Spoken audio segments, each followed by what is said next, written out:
Hay, isang salita na hudyat ng ating simula. Nakilala ka na parabang bigay ka ni Batala. Sa pag-uusap natin ay parabang may balak kang ako'y kilala mo. Napatanong ako sa sarili ko, siya na kaya to?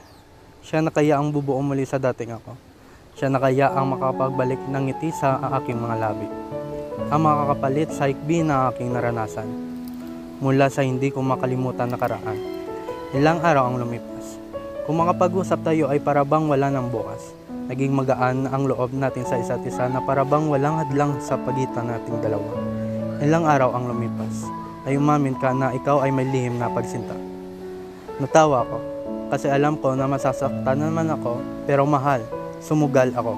Sabi mo, hintayin mo ako hanggang sa maging pwede na tayo. Pero sadyang mahina talaga siguro ako kasi nahulog na naman ako.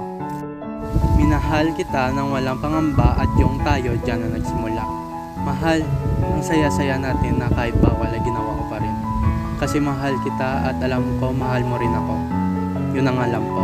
Kasi yung sinabi mo masaya tayo, maligaya tayo, oo, magkalayo tayo. Pero pinadama natin sa isa't isa na kayang-kaya nating dalawa. Ilang tawag mula sa'yo ang siyang bumubuo sa araw ko. Tampuhan doon, away dito, pero ang akala ko ito ang makapagpatibay sa kung anong meron tayo. Pero mahal, mali yata ako. Kasi inakala ko na tayo hanggang dulo. Pero mahal, bakit ka sumuko?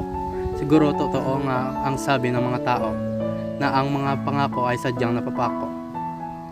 Siguro nga hindi ako naging sapat sa iyo dahilan ng pagsuko at pagbitaw mo, mahal.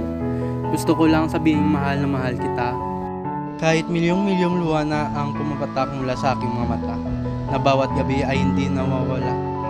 Mahal, wawakasan ko na ang ating kwento. Pero sana, huwag ka nang bumalik pa. Na parabang ikaw sa akin ay nasasabik. Kasi mahal, pagod na ako. Tama na kasi, ayoko na.